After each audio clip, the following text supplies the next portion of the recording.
और सारे देवता मिलकर के कैलाश पर्वत पर पहुंचे। भगवान शिव की प्रार्थना की। भगवान शिव कथा का विश्राम करके पार्वती से बोले, जरा देवता दरवाजे पे खड़े, देख के आता हूं क्या बात है। सारे देवताओं ने हाथ जोड़ के कहा, महाराज आपका विवाह हमने इसलिए किया था कि आपके अंश से मां पार्वती के गर्भ से कोई पुत्र पैदा हो और बड़ा होकर के वो इस तारक नाम के राक्षस को मारे। मगर महाराज आप तो 100 वर्ष बीत गए, अभी तक कोई संतान को जन्म नहीं दिया, है ना। शंकर भगवान बोले, देवताओं अगर तुमने संतान प्राप्ति के लिए मेरा विवाह पार्वती से किया है तो कान खोल के सुन लो देवताओं, पार्वती मां जिंदगी में नहीं बन सकती, क्योंकि वो साधारण नारी नहीं है, वो गर्भ धारण नहीं कर सकती। ये सुन के देवता मायूस हो गए, सब चरणों में गिर के, भोलेनाथ चाहे मां गर्भवती ना हो पर आप तो सब कुछ करने वाले हैं, हमें तो आपके अंश का पैदा होने वाला पुत्र चाहिए जिसके हाथों से तारक नाम का राक्षस मारा जा सके। शंकर भगवान बोले, देवताओं कर तो सकता हूं पर इसमें मेरी सहायता भगवान विष्णु को करनी पड़ेगी। हाँ, थोड़ा कम बेटा, मेरी सहायता विष्णु को करनी पड़ेगी। बोले विष्णु भगवान बोले, बताइए प्रभु मैं क्या करूं। शिव जी बोले, तुमने मोहिनी रूप में अमृत बांटा था, उस समय मैं जहर पी गया तो मैं बेहोश होकर कैलाश पर्वत पे बैठा था, सबने मोहिनी रूप के दर्शन किए पर मैंने नहीं किए, आज मुझे मोहिनी रूप दर्शन करा दो, देवताओं की कामना मैं पूरी कर देता हूं। भगवान विष्णु बोले, सुनो महाराज मेरे मोहिनी रूप के दर्शन मत करना, वरना योगी से भोगी बन जाओगे और भोगी से रोगी बन जाओगे। शिव जी बोले, बिना भोगी के संतान पैदा हो ही नहीं सकते। सूत जी कहते, ऋषियों भगवान विष्णु ने मोहिनी रूप बनाया, भगवान शिव को देख करके योगी से भोगी बने, भागते भागते शिव के शरीर के अंदर से अंश पृथ्वी पर गिर गया, जिस अंश को देवताओं के कहने पे अग्निदेव ने मुख में उठाया, आकाश मार्ग से जाकर के हिमालय की तहलेटी में जाकर के उसे गिरा दिया और वो शिव अंश सीधा जल रूप में गंगा जी के गर्भ में चला गया और गंगा जी गर्भवती हो गई। जय हो। जैसे ही गंगा जी गर्भवती हुई, उस गंगा के तट पर 6 ऋषि पत्नियां माघ के महीने में कड़ाके की सर्दी में स्नान करती थी। इसलिए करती थी कि उनके पतियों ने कहा कि हमारे अंश से तो तुम मां नहीं बन सकती, मगर मां गंगा का स्नान करोगी तो गंगा की कृपा होगी। तो 6 ऋषि पत्नियां जिनका नाम कृतिका था, क्या नाम था? कृतिका। वो कृतिका नाम की 6 ऋषि पत्नियां रोजाना ठंड में स्नान करती, अग्नि तापती और जाकर के गंगा से प्रार्थना करती, हमें मां बनने का सौभाग्य प्रदान करो। उधर गंगा जी के 9 महीने में बच्चे ने जन्म लिया। बच्चा जल में घूमता हुआ सीधा जैसे 6 ऋषि पत्नियों के पास आया तो 6 की 6 देवियों ने बच्चे को पकड़ लिया। अब बच्चा एक था और मां बनने को कितनी देवियां थी? 6। इसलिए उनमें आपस में क्या शुरू हो गया? झगड़ा। और झगड़े में भी रगड़ा और रगड़ा भी तंगड़ा। तभी बालक प्रकट हो गया, शिव रूप में प्रकट हुआ। 6 माताओं को प्रणाम किया, कहा, हे माताओं आप ऋषि पत्नी हो, मेरी मां गंगा से मां बनने का सौभाग्य प्राप्त करने की इच्छा से स्नान कर रही हो तो जाओ, मैं शिव के अंश से गंगा के गर्भ से पैदा हुआ बालक हूं, आज से मैं 6 की 6 माताओं को अपनी माता स्वीकार करता हूं। जय हो। जैसे ही माता कहा, ऐसा वात्सल्य प्रेम बढ़ा कि 6 की 6 ऋषि पत्नियों माताओं की छाती से दूध की धारा बहने लगी। कहा, बेटा तू हमारा दूध पी, तेरे लिए दूध तैयार हो गया है। बच्चे ने कहा एक एक, बोले एक ने एक साथ पीना पड़ेगा तुझे, पहले मेरा पी, पहले मेरा पी, पहला, फिर झगड़ा हो गया। तो बालक ने कहा माताओं झगड़ा मत करो, मैं एक साथ ही तुम्हारा दूध पीऊंगा। बालक ने अपनी योग क्रिया के द्वारा एक मुख के साथ में 5 मुख और लगा लिए और 6 मुखों से 6 माताओं का दूध पिया। तब तक विश्वामित्र जी आ गए। माताओं ने कहा कि हमारे बालक का नामकरण संस्कार करो। तो विश्वामित्र जी ने उस बालक का नाम, कृतिका माताओं का पुत्र होने के कारण उस बालक का नाम कार्तिक रखा, और शिव का अंश होने के कारण उस बालक का नाम स्कंद रखा। क्या रखा? स्कंद। स्कंद और कार्तिक 2 नाम हो गए।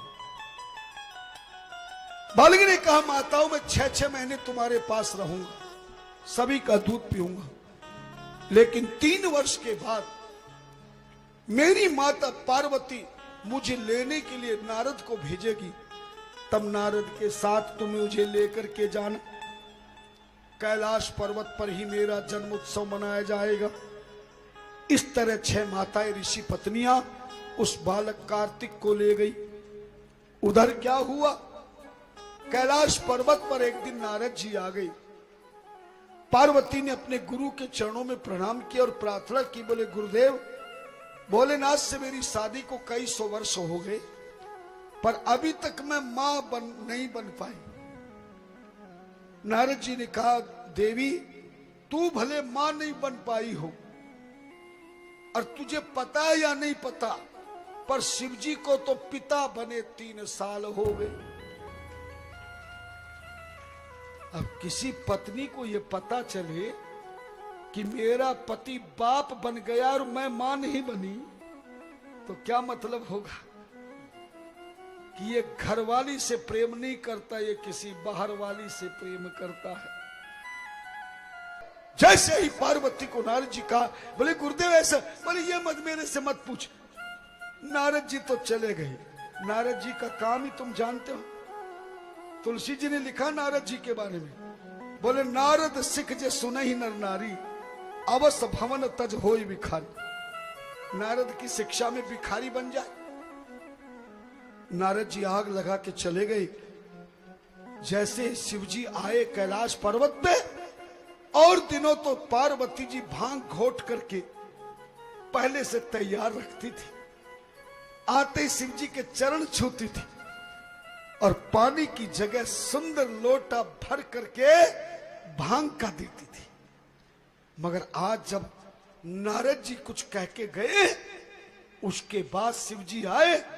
शिव जी आके बैठे रहे, पर पार्वती ने ना तो प्रणाम किया और ना भांग लेके आई। शिव जी ने कहा देवी मैं आ गया हूं, बहुत देर हो गई, भांग लेके नहीं आई।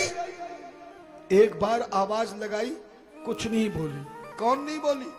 पार्वती। दोबारा आवाज लगाई, नहीं बोली। तीसरी बार शिव जी पास में गए तो पार्वती का मुख देखने वाला था।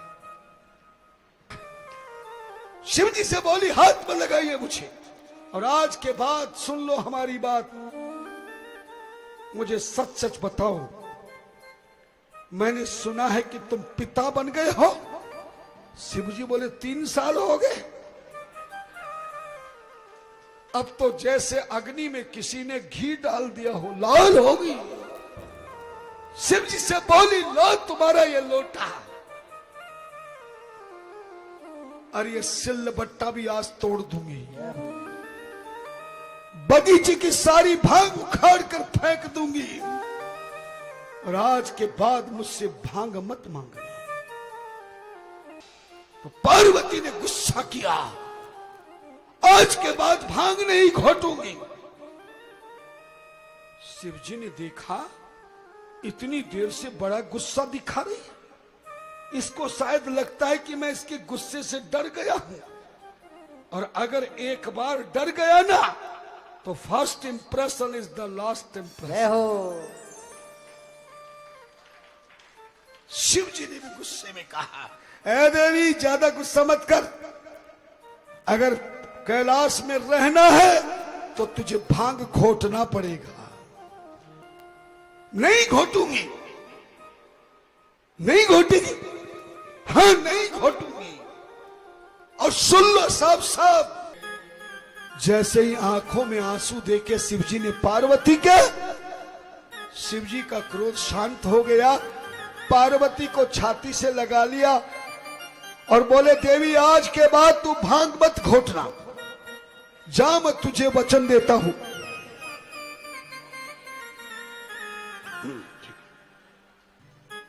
महाराज पार्वती आज से मैं वचन देता हूं, कलयुग में जो भी भक्त मेरी पूजा करेगा आज के बाद मैं घुटी हुई भांग किसी की नहीं पीऊंगा। केवल भांग के पत्ते चढ़ाकर एक जल का लोटा चढ़ा देगा तो बिना घुटी हुई भांग ही मैं स्वीकार करूंगा। और आज के बाद घुटी भांग का टंटा ही खत्म है। जय हो। इसलिए भोलेनाथ को घुटी हुई भांग कभी भी नहीं पिलानी चाहिए। पार्वती चरणों में करके बोली महाराज तुमने ऐसा क्यों किया? तो पार्वती को बताया कि देवताओं ने मुझे कहा था। तो पार्वती ने देवताओं को श्राप दे दिया, अद प्रवति देवाना मंदा भार्य भवंति थी देवाश्च दुखिता संतु निखला मद विरोधिना। देवताओं जरा ध्यान से सुनना कथा, समय बहुत कम है, कथा ज्यादा, कथा में भी ध्यान ले, आनंद भी लेते रहे। पार्वती ने श्राप दे दिया देवताओं को, जैसे तुमने मुझे बांझ बनाया है, मेरे पति के अंश से किसी और के गर्भ से संतान पैदा कराई है, ऐ देवताओं तुम्हारी देवियों को भी गर्भ से कोई संतान पैदा नहीं। और अग्निदेव से बोली, ऐ अग्निदेव तूने कबूतर के रूप में मेरे पति के अंश को मुख में लेके गंगा तक पहुंचा, जा मैं तुझे श्राप देती हूं, तेरी अग्नि में भगवान का भोग भी बनेगा, भंडारा भी बनेगा, मगर तेरी अग्नि में मुर्दे भी जलाई, अक्ष भक्ष का भक्षण होगा।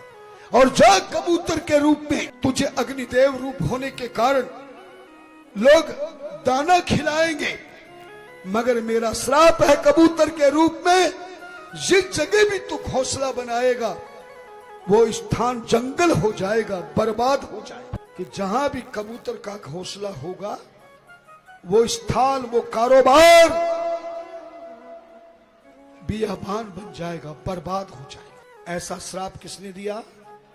पार्वती ने समस्त देवताओं को। तभी शिव जी ने कहा देवी तूने देवताओं को श्राप दे दिया, कबूतर के रूप में अग्निदेव को श्राप दिया, जरा तू ध्यान लगा के देख, क्या तू गर्भ धारण करके मां बन सकती है क्या? जब पार्वती ने आंखें बंद करके देखा, पछताने लगी, शिव जी के चरणों में गिर गई। महाराज न जाने आपकी माया से मोहित हो गई थी क्या? वाकई में मैं तो तुम्हारा गर्भ धारण कर ही नहीं सकती। हे महाराज मेरे मुख से क्रोध में देवताओं को श्राप मिल गया है, मैं भी मां नहीं बन सकती, ये देवांगनाएं देवियां भी मां नहीं बन सकती, ये कबूतर को भी मैंने श्राप दे दिया है, आप कृपा करके कुछ वरदान प्रदान कीजिए प्रभु। शिव जी ने कहा जा पार्वती, हमारे देवताओं का एक देव है जिसका नाम गणपति गणेश है, तो उसकी आराधना कर। गणपति गणेश की आराधना से खुद गणेश गणपति तेरा पुत्र बन के आएगा। और जाओ मैं सारी देवियों को वरदान देता हूं, तेरे श्राप के कारण गर्भ से तो ये संतान पैदा नहीं कर पाएंगी, लेकिन बिना गर्भ के इनको पुत्र अवश्य प्रकट होंगे और सब की सब देवियां माता का पद प्राप्त करेंगी और तू भी एक दिन मां बनेगी।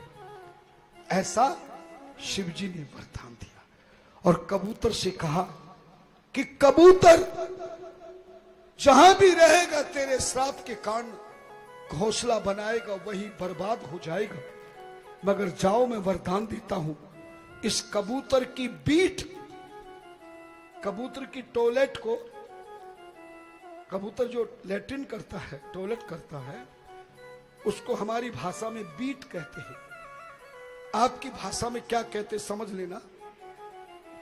जो कबूतर की बीट को सूर्य की धूप में सुखाकर अग्नि देव में डालकर जो घर में उसके धुआं की धुनी देगा, उसके सारे घर के कष्ट, दुख, रोग, संकट, समस्या, चिंताओं से मुक्ति और मुझ शिव की भक्ति प्राप्त होगी।